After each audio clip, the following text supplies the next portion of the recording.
Hello students, कैसे हैं आप लोग। उम्मीद करता हूँ आप सब अच्छे होंगे। तो ट्रिग्नोमेट्री के इस एडवांस रिवीजन वीडियो सीरीज में आप सभी का एक बार फिर से स्वागत है।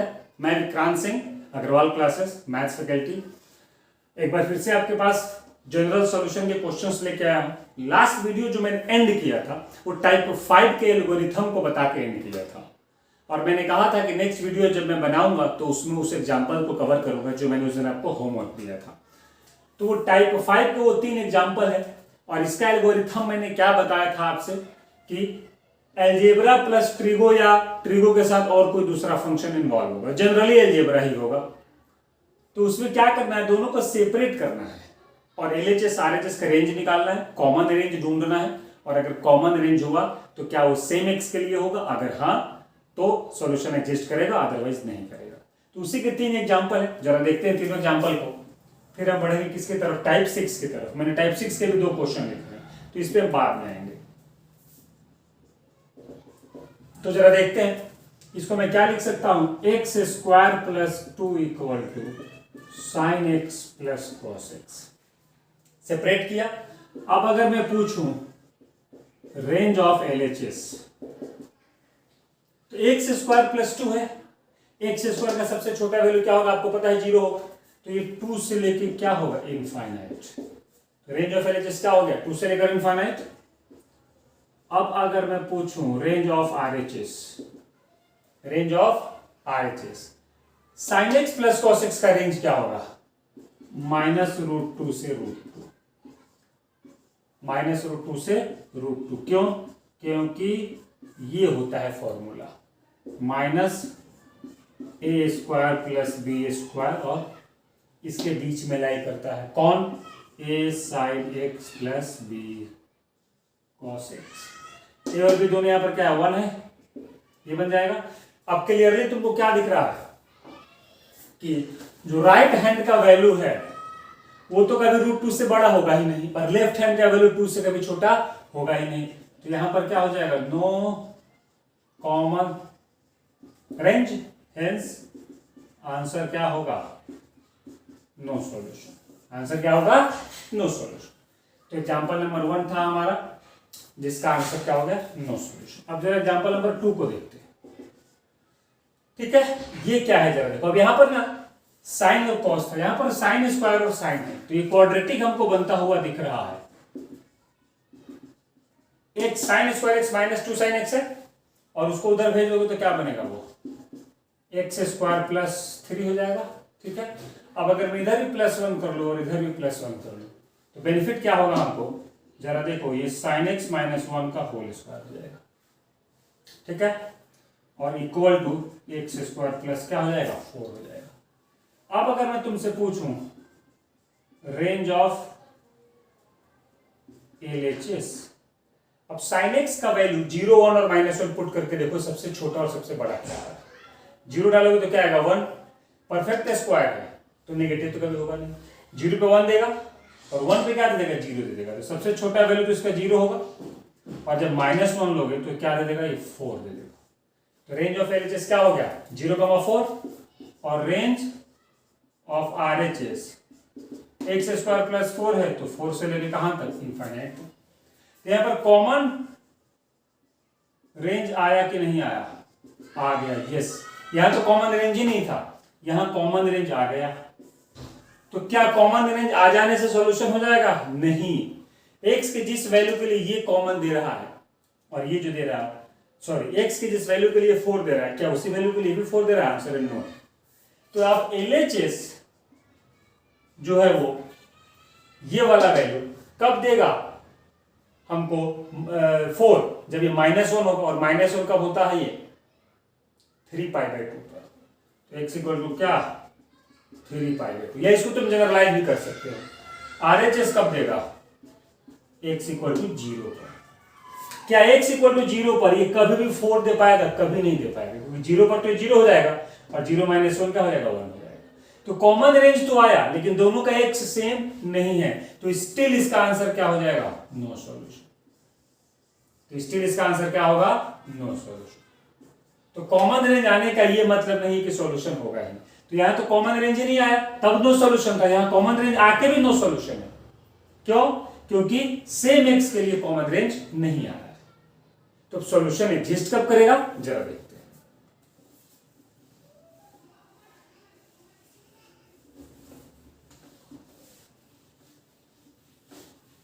तो थर्ड क्वेश्चन है वो जरा हम देखते हैं क्या है। sin pi x upon 2√2 equal to, अब ये परफेक्ट स्क्वायर दिख रहा है कि नहीं दिख रहा है, और नहीं भी होगा परफेक्ट स्क्वायर तो भी कोई प्रॉब्लम नहीं है। देखो जरा क्वाड्रेट, इसका जो है वो रेंज क्या होगा, -1 से +1। साइन थीटा का रेंज क्या होता है हमेशा, -1 से +1, और इसका रेंज क्या होगा, -d/4a से इनफाइनाइट। क्वाड्रेटिक इक्वेशन का रेंज क्या होता है, -d/4a से इनफाइनाइट। कब, जब a क्या हो, ग्रेटर देन 0 हो। यहां पर a ग्रेटर देन क्या है, 0 है, तो इसका d क्या होगा, जरा देखो, b² -4ac अपॉन में क्या 2 है, तो क्या आ जाएगा, -12 अपॉन में, सॉरी 8 - 12/2 -2 से इनफाइनाइट। क्या कर रहा हूं मैं, ठीक है। तो 8 - 12 यानी कि -4/2, क्या आ गया, ये -2 आ गया, ठीक है, और -d/4a से लेकर के इनफाइनाइट। यहां कुछ तो गड़बड़ है, चेक कर रहे हैं जरा, कुछ गड़बड़ लग रहा है।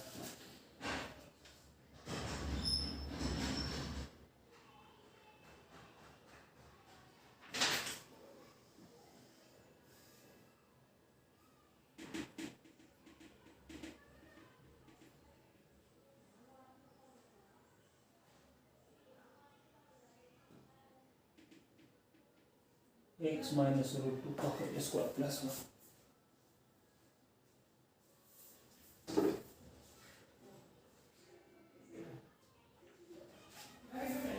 यहां कहीं तो कुछ गड़बड़ हुआ है।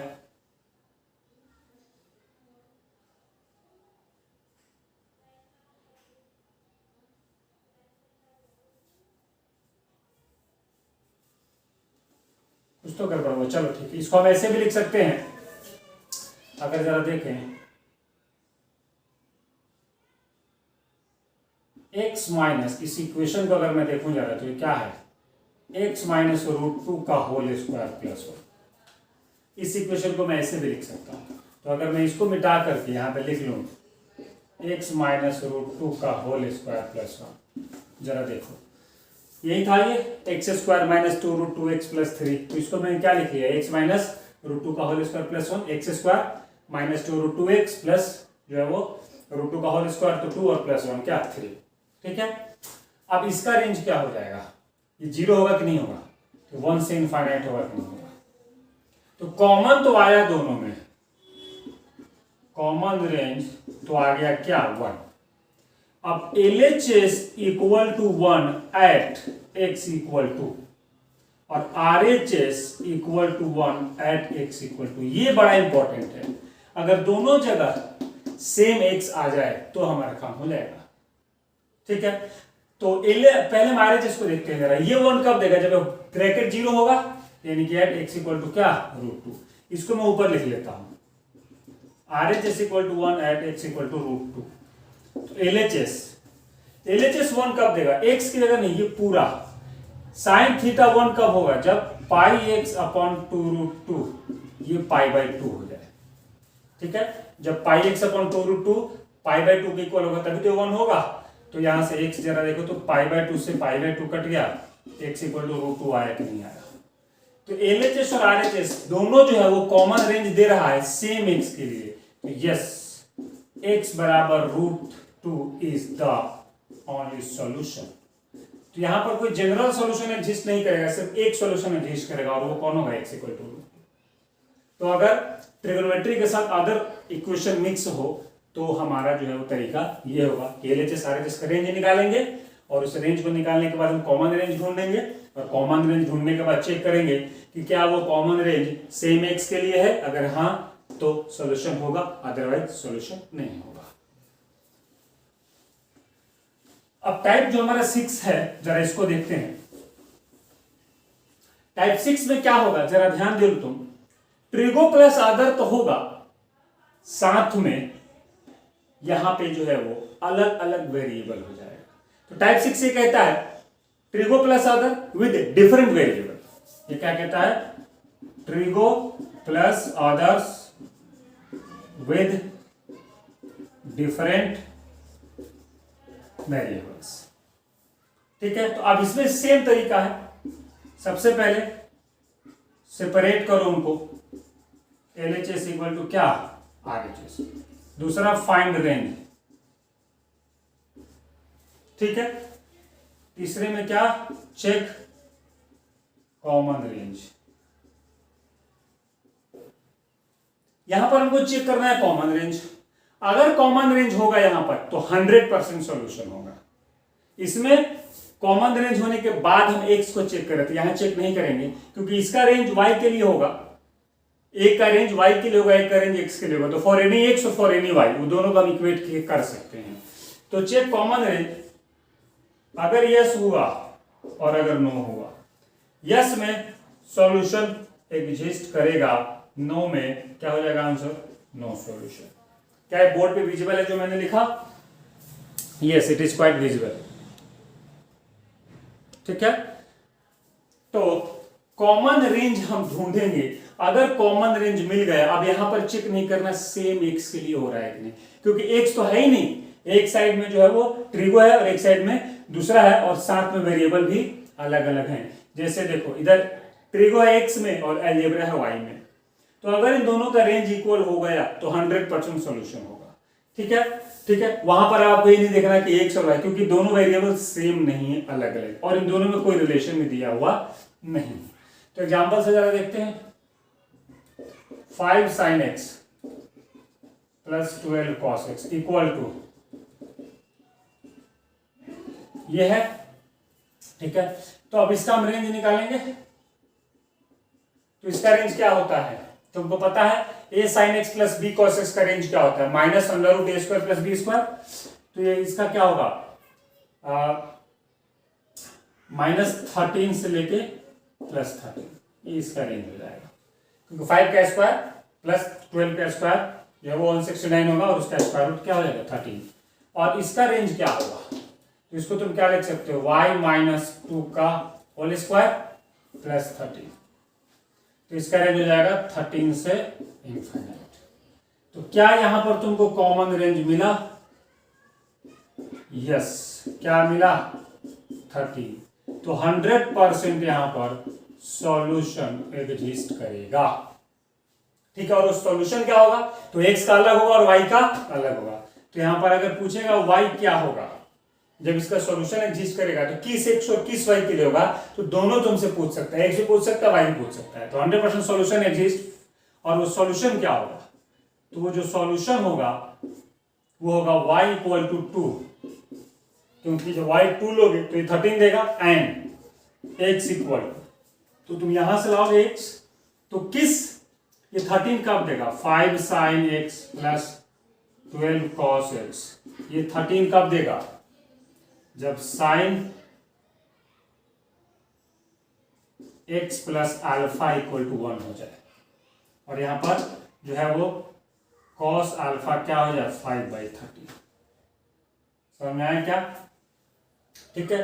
तो यहां से अगर मैं लिखूं इसको x प्लस अल्फा क्या π/2, तो यहां से x इक्वल टू क्या हो जाएगा π/2 माइनस क्या अल्फा, और अल्फा क्या, यहां पर अल्फा क्या होगा साइन इनवर्स 12/13 और कॉस इनवर्स 5/13।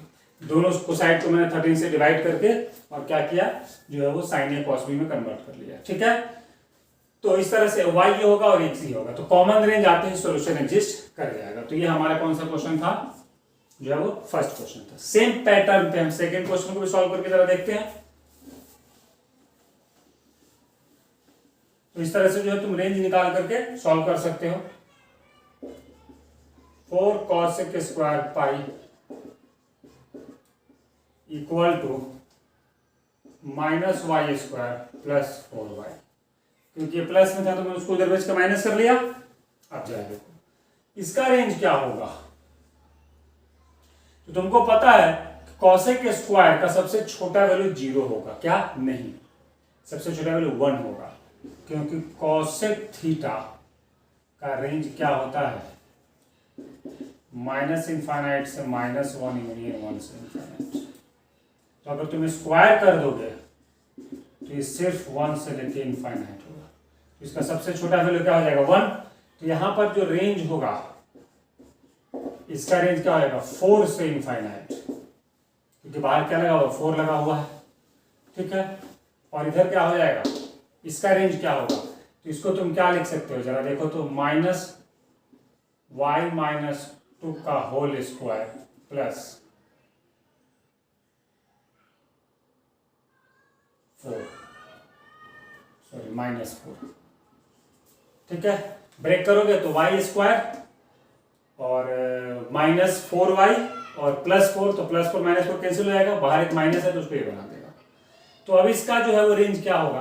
तो जब यहाँ पे y2 लोगे तो 0 दे देगा, तो माइनस माइनस क्या देगा? प्लस 4, और एक क्योंकि माइनस जो है वो डिक्रीजिंग है कोफिशिएंट ऑफ एक्स स्क्वायर, तो ग्राफ इसका डिक्रीजिंग होगा, तो हो जाएगा माइनस इनफाइनाइट से 4। तो इसका रेंज ये होगा और इसका रेंज ये हो गया। तो कॉमन रेंज आया कि नहीं आया? तो यस, कॉमन रेंज क्या आया? 4 आया। तो इसका सॉल्यूशन क्या हो जाएगा? y बराबर तो 2 हो जाएगा, क्यों? क्योंकि जब y2 लोगे तभी ये 4 दे रहा होगा। तो एट y इक्वल टू 2 और x क्या होगा?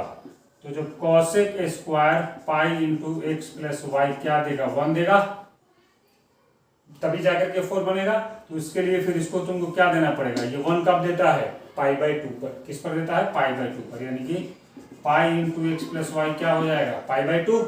तो पाई से पाई कट गया, तो एक्स प्लस क्या है? वाई 1/2। जब y2 होगा तो x क्या होगा? -3/2।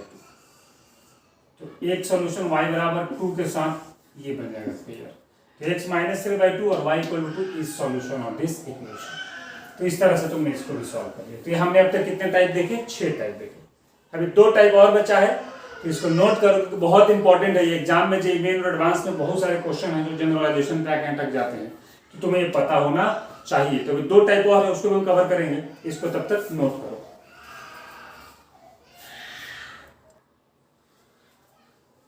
चलिए, तो जनरलाइजेशन के जो आखिरी 2 पार्ट हैं उसको लेकर के मैं आया हूं, टाइप 7 और टाइप 8, ठीक है। तो टाइप 7 में मैं 2 क्वेश्चन दिया, टाइप 8 में मैंने 4 क्वेश्चन दिया है, क्योंकि ये आसान है, ये सबसे ज्यादा इंपॉर्टेंट है। अब तक आपने जितने भी टाइप पढ़े उसमें मोस्ट इंपॉर्टेंट जो टाइप है वो टाइप 8 है, तो इसलिए इसको आप ध्यान से पढ़िएगा। ये हमारा इजी होता है। इसमें क्या करना होगा? साइन और कॉस या टेन में ना पावर बहुत ज्यादा होगा, मतलब 10, 12, 13, 15, 16 ऐसे।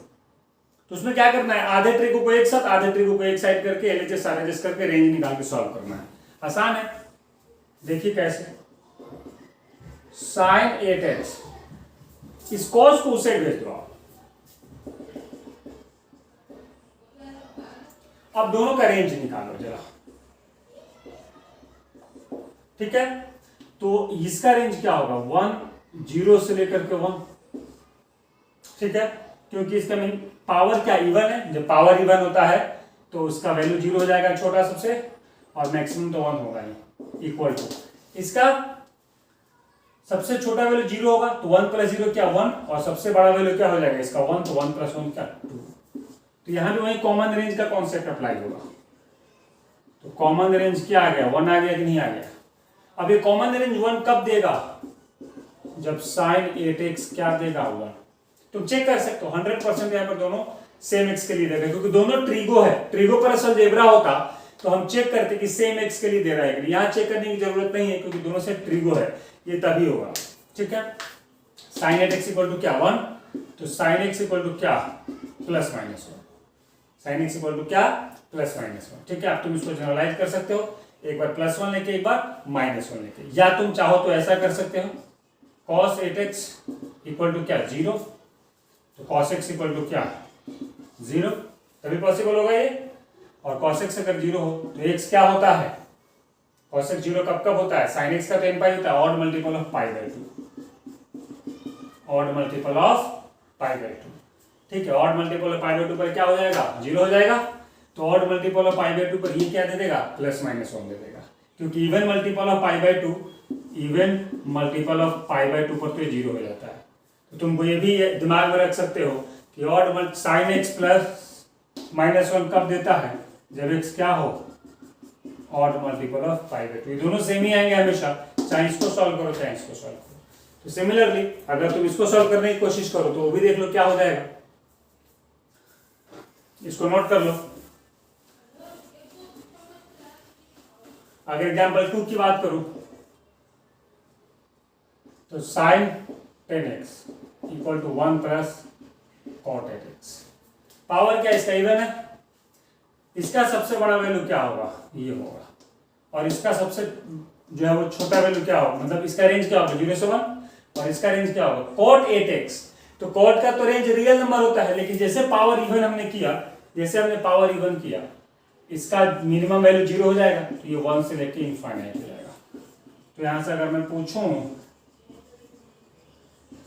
कॉमन रेंज क्या होगा, तो 1 होगा कि नहीं होगा, कॉमन रेंज 1 हो जाएगा। कब, जब साइन एक्स इक्वल टू क्या देगा, प्लस माइनस 1, क्योंकि साइन 10x 1 देगा, और साइन 10x 1 देने का मतलब साइन एक्स प्लस माइनस 1 देगा। तो अभी तुमको बताया था कि नहीं, तो तुम यहां से भी आंसर हमारा हो गया, इसकी जरूरत नहीं है। फिर भी अगर तुम चाहो इसको सॉल्व करना तो ये 1 कब देगा, जब cot 8x 0 होगा। cot x 0 कब होता है, जब cos x 0 हो, और cos x 0 कब होता है, जब ये हो। तो जब हायर पावर दिया हो साइन कॉस का, तो सेपरेट करके उसका रेंज निकाल करके इवन और ऑड का, और तुम इसको सॉल्व कर सकते हो। ठीक है, अब लास्ट पार्ट, तो देखो जरा लास्ट पार्ट जो है, इसके एल्गोरिथम को हम बताते हैं। तो इसमें कुछ नहीं करना, इसका सिंपल एल्गोरिथम है, वो है ड्रॉ ग्राफ। बस हर टाइप में सिर्फ तुमको ग्राफ ड्रॉ करना और कुछ नहीं करना है। ठीक है, इसको भी मैं 2 पार्ट में डिवाइड कर देता हूं। ठीक है, एक तो हमारा जो है वो फर्स्ट 2 और एक है आखिरी के 2। इसका एल्गोरिथम है सिंपल, ग्राफ ड्रॉ करो, एक इंटरवल फाइंड करो जिसको सेटिस्फाई करता हो, और उस इंटरवल को क्या कर दो, जनरलाइज कर दो। इसके लिए हम बाद में बात करेंगे। तो सबसे पहला क्वेश्चन जो है वो क्या है, साइन एक्स ग्रेटर देन √3/2। करना क्या है, ड्रॉ ग्राफ। ठीक है, पहला काम। दूसरा काम, फाइंड वन इंटरवल, एक ऐसा कोई इंटरवल लो 0 से 2 पाई के बीच में जिसको ये सेटिस्फाई करता हो, और फिर जनरलाइज कर दो उसको, ऐड सब्ट्रैक्ट इन 2n पाई। 2n पाई में से उसको क्या कर दो, ऐड और सब्ट्रैक्ट कर दो, बात खत्म। तो देखते हैं जरा, ग्राफ ड्रॉ करते हैं। और ग्राफ तुमको जो है वो इनइक्वालिटी अगर होता है तो सिर्फ एलएचएस का ड्रॉ करना है। सिर्फ किसका ड्रॉ करना है, ग्राफ एलएचएस का। तो एलएचएस क्या है, साइन एक्स है, साइन एक्स से ग्राफ ड्रॉ कर लो। 0 से 2 पाई का जो साइकिल है ना, उसमें जरा देखो √3/2 कब आता है, π/6 पे, यहां पर कहीं होगा। तो √3/6 ये तुम्हारा क्या हो जाएगा, π/6। तो ये हमारा वैल्यू क्या हो जाएगा, 2 पाई माइनस π/6। तो यानी कि साइन एक्स इक्वल टू √3/2 जो होगा वो π/6 और 5 π/6 पे होगा, लेकिन ग्रेटर जो है वो इसके बीच में कोई भी एक्स ले लो। तो ये जो है वो किसके लिए हो जाएगा, π/6, 5 π/6। इसके बीच में तुम x का कोई भी वैल्यू लो, उसका जो y आएगा वो तुम्हारा √3/2 से क्या आएगा, बड़ा आएगा। ठीक है, इस ग्राफ को थोड़ा मैं क्लियर बना लूं तो जरा देखो, ये इससे आगे जाने की जरूरत नहीं, क्योंकि इसके आगे जो होगा वो तो सब निगेटिव होगा, ये वाला तो सब निगेटिव होगा। हमको तो √3/2 से बड़ा चाहिए। तो मान लेता हूं मैं यहां पर क्या है, √3/2। तो अब ये जो है √3/2 कब देता है, जब π/6 हो, और वापस फिर से √3/2 कब देगा, जब 5π/6 हो। अब इसके बीच में तुम x का कोई भी वैल्यू लो, उसके कॉरेस्पॉन्डिंग जो y मिल रहा है वो √3/2 से बड़ा मिल रहा है कि नहीं मिल रहा, और ये मैक्सिमम कहां तक जाएगा, ये 1 तक जाएगा। तो इसके बीच में y मिलेगा तो हमारा काम चल जाएगा, हाँ चल जाएगा। तो उसके लिए x को इसके बीच में लेना पड़ेगा। तो यानी कि x जो है वो 0 से 2π के बीच में ये वाला जो इंटरवल है ये क्या कर रहा है, सेटिस्फाई कर रहा है इसको। अब इसको क्या कर दो, जनरलाइज कर दो बाय एडिंग क्या, जनरलाइज कैसे, तो ऐड 2n π। तो अब ये जो रेंज आया है इसका जनरल सॉल्यूशन क्या हो जाएगा, x = 2n π + π/6, 2n π + 5π/6। अगर यहां पर इक्वालिटी है तो close bracket, otherwise open bracket. तो क्या किया हमने इसका ग्राफ ड्रॉ किया और हमने चेक किया कि √3/2 का बाउंड्री क्या है, और देखा हमने उस बाउंड्री के बीच में x कोई भी लो तुम, इसको सेटिस्फाई कर रहा है। तो हमने एक इंटरवल सिंगल ये ले लिया, इसको सेटिस्फाई कर रहा था, और उसको जनरलाइज करने के लिए हमने उसमें 2n π लोअर लिमिट और अपर लिमिट दोनों में ऐड कर। तो इसका एल्गोरिथम ये है कि ग्राफ ड्रॉ करो, एक इंटरवल निकालो और उस इंटरवल को क्या कर दो, जनरलाइज कर दो। तो जरा देखते हैं सेकेंड क्वेश्चन।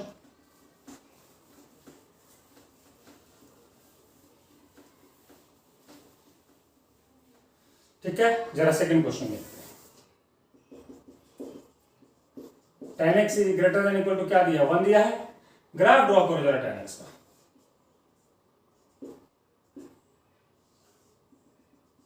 ये π/2 होता है,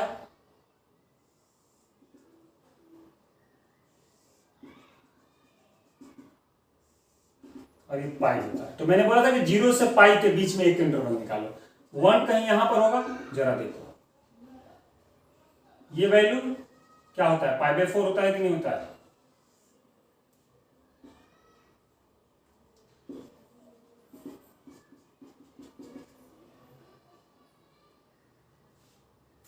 रुको, ग्राफ गलत है,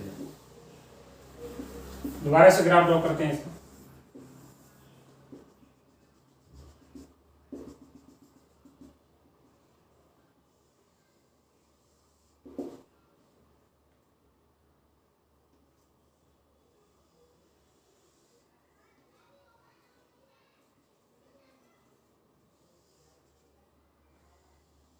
ये हो गया, ये हमारा क्या हो गया, π/2 हो गया। अब 1 कहीं यहां पर होगा, ठीक है। तो 1 ये कब देगा, जब हम π/4 लेंगे, और ये हमारा 2π है। तो 1 सिर्फ यही नहीं होगा, आगे भी बढ़ेंगे हम, तो ये भी होगा। अब ये कितना होगा, ये तो हमारा π था, ठीक है। और ये हमारा क्या हो जाएगा, π + π/4, ठीक है। पाई पे क्या देता है, 0 देता है। ये हमारा है 3π/2, ठीक है। और ऐसे कर लोगे तुम तो ये तुम्हारा 2π हो जाएगा। तो इधर तो नेगेटिव हो जाएगा हमारा, तो आखिर हमारा है π + π/4 थर्ड क्वाड्रेंट में, ठीक है। तो जब तुम π + π/4 यानी कि 5π/4 5π/4 से लेकर के और 3π/2 के बीच में तुम कोई भी वैल्यू लोगे तो वो क्या दे देगा तुमको, जरा देखो 1 से बड़ा ग्राफ देगा कि नहीं देगा। और सिमिलरली जब तुम π/4 से लेकर π/2 के बीच में, तो यहां से इसका 2 इंटरवल मिलेगा, π/4 से π/2 ओपन ब्रैकेट इधर क्लोज ब्रैकेट, यूनियन यहां से क्या मिलेगा 5π/4 से लेके 3π/2, ये ओपन और ये क्या क्लोज। इसके बीच में x कुछ भी लो या इसके बीच में x कुछ भी लो, ये हमेशा 1 से क्या वैल्यू देगा, बड़ा देगा। तो 0 से 2π के बीच में ये मिला। अब इसको जनरलाइज कर दो, कैसे, तो 2n π + π/4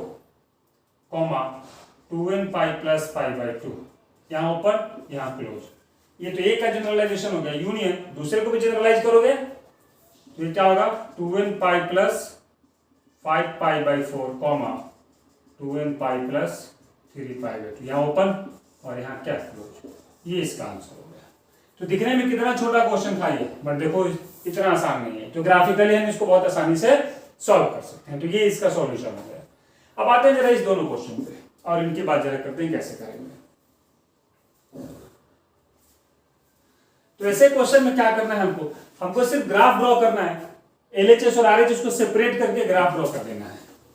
LHS और RHS को क्या करना है, सेपरेट करके और ग्राफ ड्रॉ करना है और देखना है कि कितना पॉइंट ऑफ इंटरसेक्शन मिलता है। तो इसका जो एल्गोरिथम है, इसका एल्गोरिथम क्या है कि जब ट्रिगो इक्वल टू अदर हो तो इसका ग्राफ ड्रॉ करो अलग और इसका ग्राफ ड्रॉ करो क्या अलग, और जो पॉइंट ऑफ इंटरसेक्शन होगा, यानी कि अगर इसको मैं लिखूं LHS इक्वल टू RHS, इधर हमारा ट्रिगो हो और इधर हमारा क्या हो आदर्श हो, तो इसमें हमको क्या करना है, दोनों का ग्राफ ड्रॉ करना है। क्या करना है, दोनों का ग्राफ ड्रॉ करना है separately, draw graph separately, LHS का ग्राफ अलग, RHS का ग्राफ अलग, और पॉइंट ऑफ इंटरसेक्शन देखना है, पॉइंट ऑफ इंटरसेक्शन देखना है, और वही हमारा क्या होगा, नंबर ऑफ सॉल्यूशन। तो ये इसका क्या है, एल्गोरिथम है। तो जरा ध्यान से देखो, हमारे पास क्या है question, 2 tan x equal to π/2 - x। अब अगर मैं इसको यहां से मिटा दूं तो क्या हो जाएगा, π/4 - x/2। ये तो स्ट्रेट लाइन दे देगा हमको, और ये हमको क्या दे देगा, tan का ग्राफ। तो लो भाई, अभी भी tan का ग्राफ ड्रॉ किया था, फिर से कर लेते हैं।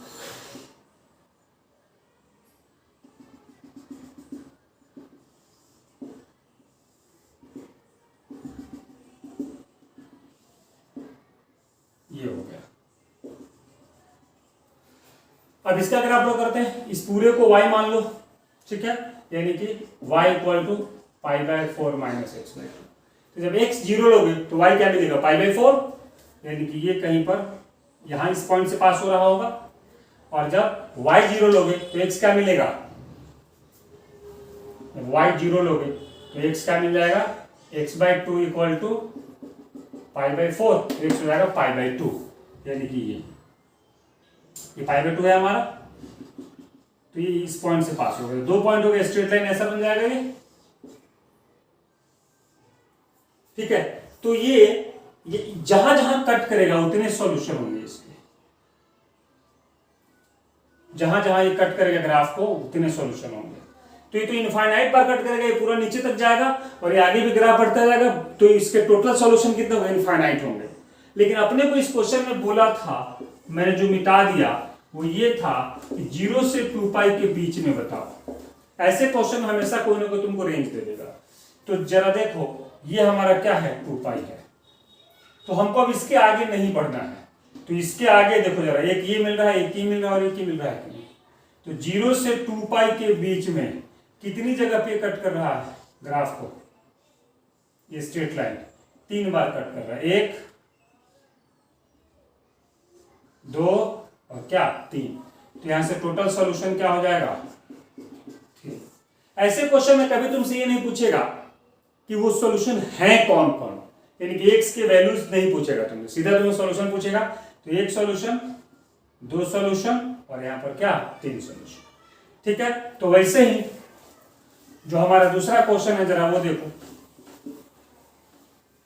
x equal to 100 sin x। तो यहां से अगर मैं देखूं इसको, तो sin x equal to x/100। सबसे पहले sin x का ग्राफ ड्रॉ कर लो, ऐसे हो जाएगा,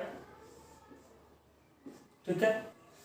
अब यहां पर अगर मैं x 0 लूं तो y क्या मिलेगा, 0। ये तो इसका ग्राफ हो गया। इसको अगर मैं y इक्वल टू x/100 का ग्राफ ड्रॉ कर लेता हूं, तो जब कहीं ये 100 होगा, x जब मैं 100 लूंगा तो y 1 मिलेगा, क्योंकि इसका पीक क्या है, 1 है। तो यहां पर ये जिसका पीक होगा वो यहां पर होगा, और 0 से पास होगा, और साथ में 0,0 और 100,1 से पास होगा ये। तो 100,1 मान लेते हैं कि यहां पर होगा ये। अब यहां तक तो ये हर जगह कट करता हुआ जाएगा। जैसे एक साइकिल में ये हमारा यहां पर 2π पर साइकिल कंप्लीट होगा, तो एक यहां पर कट किया इसने, और एक बार कहां पे कट किया, 0 पे किया। अब अगर मैं ये बना दूं ऐसे,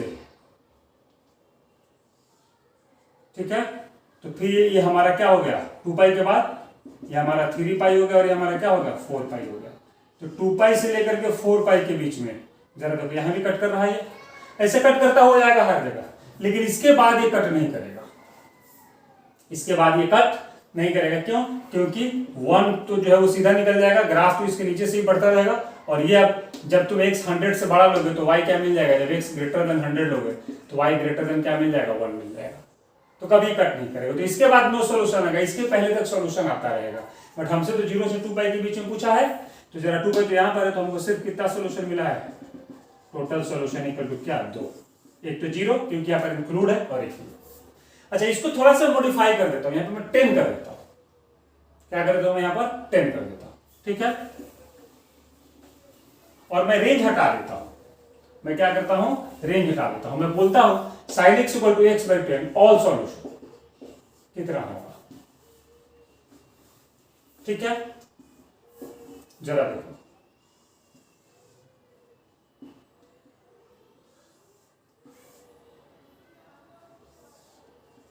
ये 4 पाई हो जाएगा हमारा, ये हमारा 2 पाई हो जाएगा, और ये हमारा 3 पाई हो जाएगा। सिमिलरली ये हो जाएगा हमारा 4 पाई, और ये क्या हो जाएगा 2 पाई, और ये क्या हो जाएगा 3 पाई। अब 0 इक्वल टू x बाई 10 का ग्राफ हमको ड्रॉ करना है, तो 0,0 को सेटिस्फाई करेगा ये, और साथ में 10,1 को करेगा। जब तुम x ग्रेटर देन 10 लोगे तो y क्या हो जाएगा, ग्रेटर देन 1। तो जरा देखो 10 कहां होगा, कहीं यहां पर होगा, क्योंकि 3 पाई जो है वो लेस देन 10 होता है। 3 पाई जो क्या होता है, वो लेस देन 10 होता है। तो 10 पर जो है ये क्या दे रहा है, 1 दे रहा है। तो इसको जरा बनाओ ग्राफ को, ऐसे हो जाएगा। तो जैसे तुम 10 से आगे बढ़ोगे, इसका जो ग्राफ है ये ऊपर जाएगा, और जो साइन का ग्राफ है वो इस 1 के नीचे ही रह जाएगा। तो 10 के बाद इधर कोई सॉल्यूशन नहीं मिलना है। तो यहां पर मैंने ऑल सॉल्यूशन पूछा है, कोई बाउंडेशन नहीं लगाया है, लेकिन अपने को पता है कि x बराबर 10 के बाद नो सॉल्यूशन है, जो है वो इधर ही है। तो काउंट कर लो जरा, 1 2 3 4 सॉल्यूशन इधर मिल जाए। अब यहां भी तो ये -3 पाई है, तो -10 कहां होगा, यहां पर होगा। तो -10 पर क्या दे देगा, ये -1 देगा कि नहीं देगा, ठीक है। और -1 हमारा कहां है, यहां पर है। तो अब जो है वो -10 पर ये लाइन ऐसा हो जाएगा, ये हमारा क्या है, -2 पाई। अब इसके बाद यानी कि यहां से जब इधर एक ग्राफ बढ़ेगा तो -1 के नीचे पहुंच जाएगा और नो सॉल्यूशन देगा। तो इधर कितना मिल रहा है, जरा देखो, 1 2 और 3। तो यहां पर टोटल सॉल्यूशन कितना मिल रहा है, 7 मिल रहा है। मैंने ऑल सॉल्यूशन पूछा था, तो कितना मिल रहा है, 7 मिल रहा है। 3 पॉजिटिव, 1 2 3 नेगेटिव, और एक क्या, 0। अगर कई बार तुमसे पूछता है कि टोटल पॉजिटिव सॉल्यूशन, उससे 3 होगा। नॉन पॉजिटिव तो 4, क्योंकि सारे नेगेटिव के साथ 0 आ जाएगा। नॉन नेगेटिव में उसमें भी 4। इस तरह से इसको सॉल्व कर सकते हो, ठीक है। और अगर सपोज करो यहां पे तुमसे पूछ ले sin x equal to e का पावर x, तो ग्राफ ड्रॉ कर लो। e का पावर x ऐसा होता है, ये 1 होता है।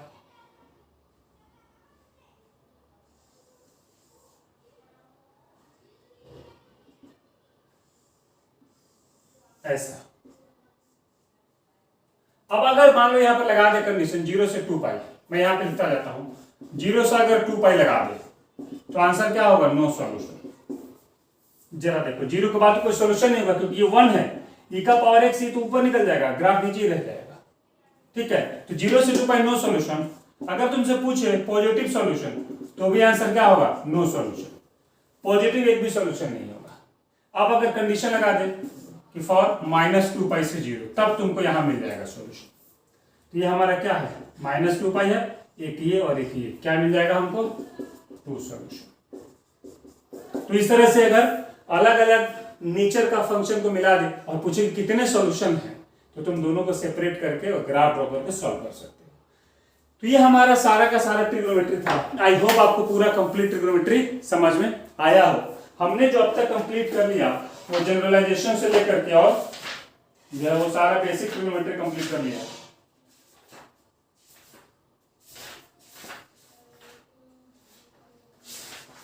ठीक है, तो हमने सारा का सारा ट्रिग्नोमेट्री अब तक जो है वो 5 वीडियो हमने बनाए और 5 वीडियो में हमने कंप्लीट ट्रिग्नोमेट्री को कवर कर लिया है।